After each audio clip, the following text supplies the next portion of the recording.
welcome back to another episode of CMO Peer Talks. My name is Raquel and I run our customer success department here at Promo Republic, but you may know me as the face of CMO Peer Talks, the #1 online community for franchise marketers. With me today, I have Mark Montini, the CMO of Premium Service Brands. Welcome today. Hi, thank you very much, Raquel. Nice to be here. Yeah, thank you.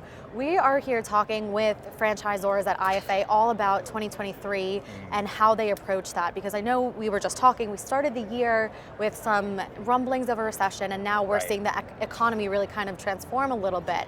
I would love to know how you at Premium Service Brands handled that initial recession talk. Did you take any action? Is there anything that you changed? Or was your 2022 plan steadfast into the year? No, one of my focuses anytime I join a brand is what is the risk? What are the gotchas that are ultimately going to have the potential to undermine all the work that we do? And so in some cases that's economic, in other cases it's competitive. So when I joined Premium Service Brands 18 months ago, when the recession talk was just beginning, my real priority was how do we become recession ready? And so very early on in my tenure, we had the conversation with our franchise owners about how are we going to become recession ready? And everything we did in 2022 was about driving long-term growth, but really with a vision on how do we make sure whenever this economy turns and however bad it turns, that we're ready to take advantage of that and use it as an opportunity to take market share.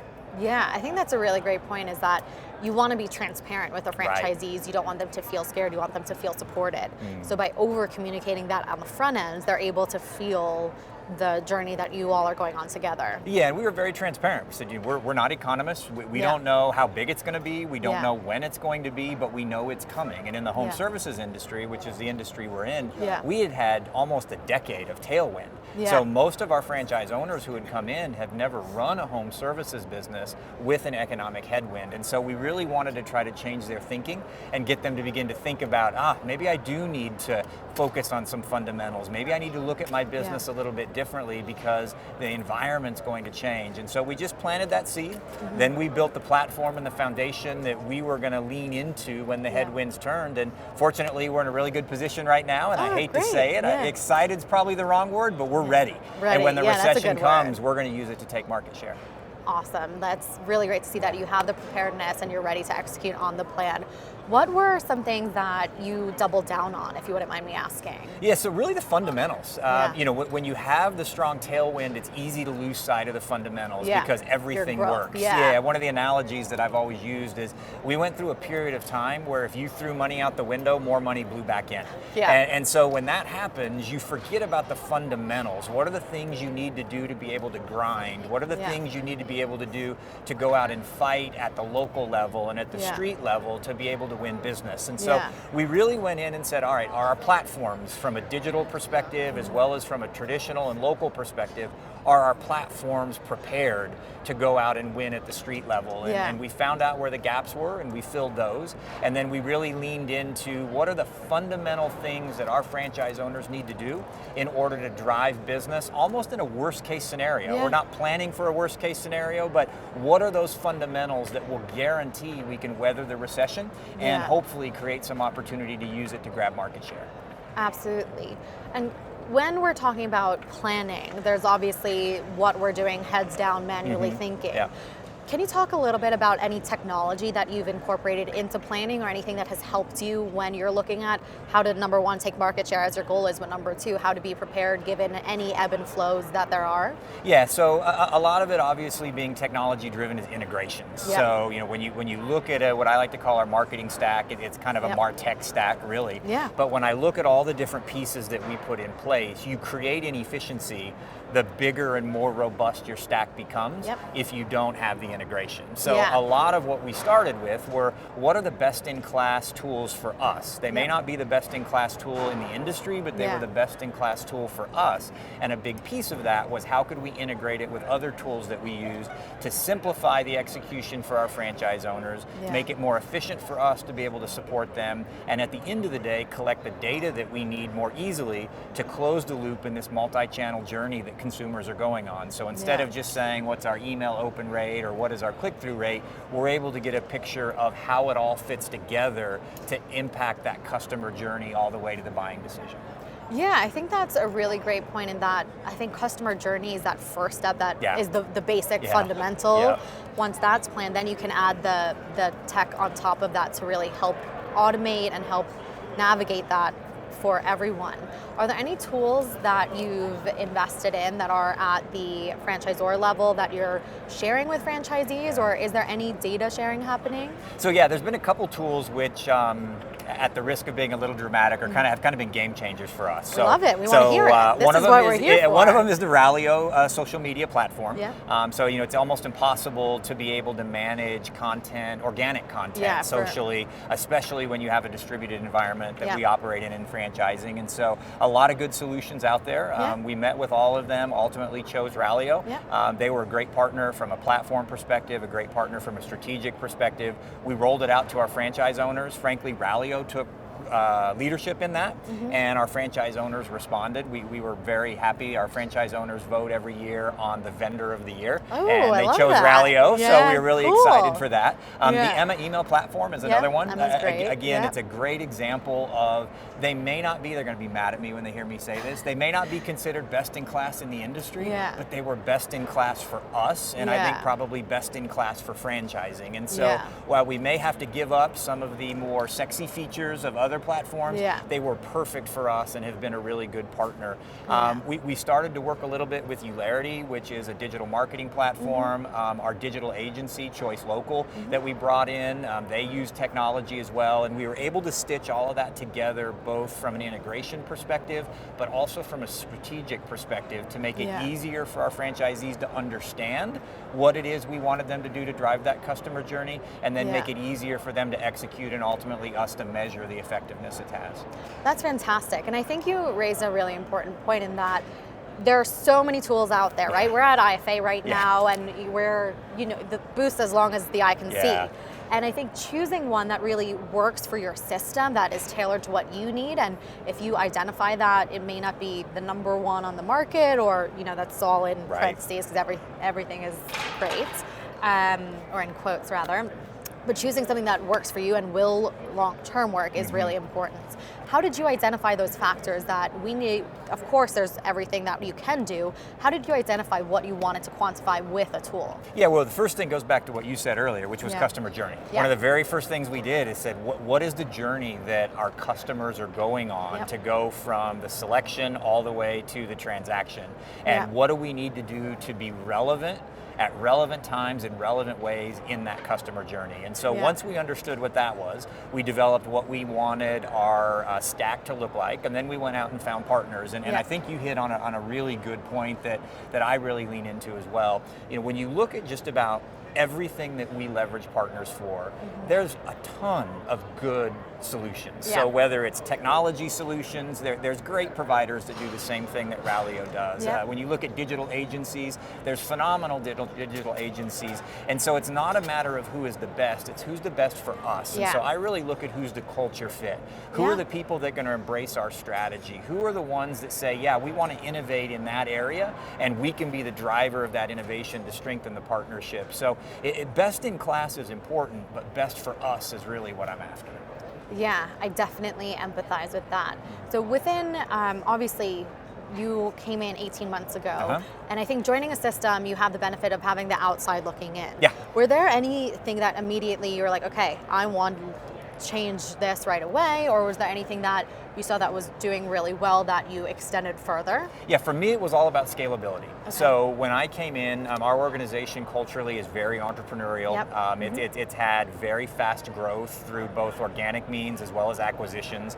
So the foundation was really a hodgepodge of different things that had been put together. And it became very clear to me that regardless of what happened with the economy, in order for us to scale to reach our 3 and 5 year goals, we needed to build a platform that all of our brands could scale off of together. So the first priority was to say, how do I find the commonalities between all of our brands and really lean into that? So we don't have onesie, twosie anymore. We have the premium service way that we market, and then we adapt that for each individual brand, as opposed to having each individual brand marketing their own way, using their own tools, using their own partners, and trying to figure out how to make it work for premium service brands. So that was the first big transition we made.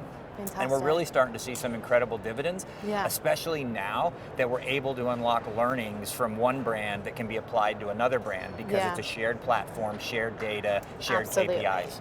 I think that the data sharing and learning and making actionable insights based on that is really undervalued. And I know we talked about there's so much first-party data out there, and even through your vendors, third parties, and et cetera, that how are you defining the data that matters? Yeah, so it's funny, I always tell people that everything in the world's a math problem. I mean, I'm a marketer, but at the end of the day, it's a math problem. I just need to know what my numbers are, and I can figure out what the next step needs to be, and you have to collect the numbers. So one of the things that we did is we stood up an analytics team. We didn't necessarily have an analytics team. We had a bunch of different reporting. We brought in some brilliant, young, actually interns over the summer and said, here's what the objective is. Set up this analytics for us, and they did an amazing job, which gave us insights organizationally, not just in marketing, but even beyond that we'd never had before, that really educated our decision making and has helped us figure out where to invest, how to invest, and where the opportunities are and where the risks are in a way we've never been able to see that before.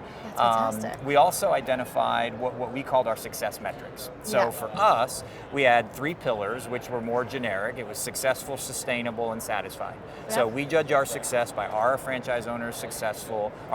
Is that success sustainable, and are they satisfied with what's required to achieve it? Absolutely. Each of those we created 2 KPIs. So we have on success, first year revenue, did they hit their first year goal, year over year revenue growth, and making sure it's in excess of the industry, because that's how you create value. Absolutely. When we talk about sustainability, we look at the percentage of their revenue they're spending on marketing, and then the diversity of the marketing channels they use, what we like to call the marketing mix.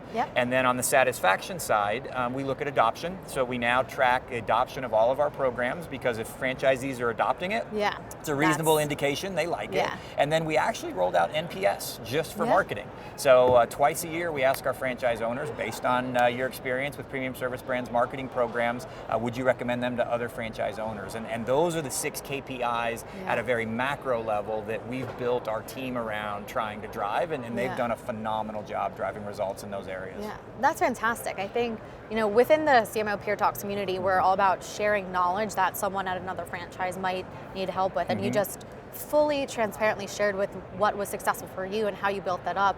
And I so appreciate that, because I think that's a tidbit and a learning that it may seem obvious, but you don't think about it until it's shared with you or right in front of you. So that's fantastic. So thank you for sharing that. Happy to. A lot of people have shared a lot with me, so happy to give back however I can. Of course.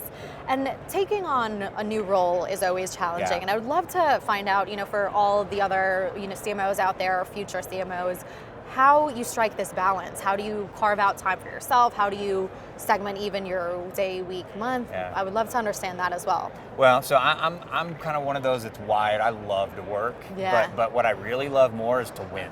And so for me, I used to play a lot of sports and I love to win, and then you get to a place in life where you don't do that anymore. So winning is in business. What's my goal? And I love to go out and set goals and say, how do we go after it? So for me, I have to, in a lot of cases, be careful, because it will become all-encompassing. Fortunately, I've got a family, and the family is my number 1 priority. So it keeps pulling me back to say I want to focus on this. But I run a lot. So I try to carve out, primarily when I run, time when I can just think. And that's what my runs are. I love it from a fitness perspective. Hopefully it'll keep me healthier a little bit longer, but it's that one time every day that I can think about where are my priorities, both from a business perspective as well as from a life perspective. And so it helps me with fitness, it helps me with health and wellness, but it also helps me stay focused on the things that really matter and how do I balance that work life. Yeah, absolutely fantastic. Was running your sport when you were younger, or what were your sports? So I grew up in small town Colorado, so I played everything. So I hated running, and then I got into business, and I started liking it, not because I like the running, because I like the break that it gives me and the ability to think. Interesting. So I've created a habit that I really like. Every run that I go on, I start with a problem I want to solve. And so I'm literally, I can envision myself as we're talking, I walk out my driveway and I'm thinking, what problem am I going to solve today? And sometimes they're obvious, because it's a tough day at work or a tough week at work, or we've got a big decision, and I take it, and I will tell you 80% of the time, by the time I'm done with my run, I've got a pretty good idea of what my next steps are to solve that problem. And it's awesome. It's really worked out well for me. That's fantastic. I love that. Clarity, that mental focus, and physical fitness, cardiovascular health is always great as well. And it distracts me from the pain of running, so it's good. Very true. As I'm standing, my knee is kind of giving out too because old skiing injury, but I get it. The knees are crucial. In terms of what advice you could give to that next gen of CMOs that are coming up, do you have any words of wisdom on, we started off today talking about how you recession-proofed, if you will, and how you planned that, as well as how you found vendors that were the right fit, and how you combed through data that you needed. Do you have any advice for anyone maybe starting out in marketing or in a smaller system that is growing? So I would give 3 general pieces of advice. 1, be bold. Yeah, love it. You got to make big decisions. Yeah. If things were going well, the opportunity likely wouldn't have been there. Yeah. So come in and be bold and take some risks. Take responsible risks, but don't hesitate to be bold because that's what separates us in today's world. Fully agree with that. Number 2 is understand business. Yeah. So it is amazing to me how often when I have conversations about marketing teams, and in some cases even marketing leaders, don't understand the connection of marketing to the business outcome. Yeah. At the end of the day, marketing is really cool, but it's just another tool we use to drive a business outcome. And if you don't understand the connection between what we do with digital, what we do with local, what we do with social, and how it drives a business outcome, you'll always be handcuffed in your ability to deliver results that truly benefit the company and make you a valuable asset for the company that you work with. And then the third thing for me is just alignment.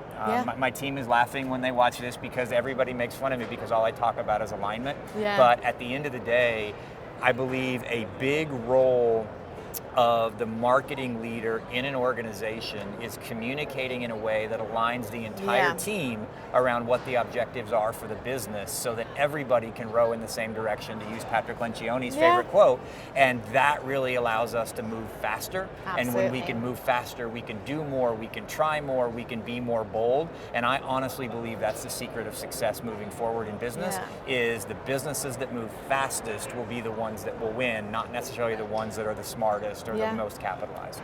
Absolutely, I fully agree with that. And we've seen that definitely in tech. You know, the speed to get there is there, but also in franchising or in business in general. It doesn't have to be siloed anywhere. Yeah, exactly. Well, thank you so much for joining us today. No, you're very welcome. It was really, really insightful and really great way to make it a little bit more of a lowered entry barrier to share with everyone the information on what you're doing and how you came in, from a totally different system, from tropical smoothie, which was my jam as a kid. I did swim practice. We went there and came. It's a great brand. Great brand. Big things to come. Yeah. Oh, that's cool. And now in home services. Yeah. So thank you so much for your time today. Thank you everyone for joining. Again, we had Mark Montini with us today, and we'll see you on our next episode of CMO Peer Talks. Bye.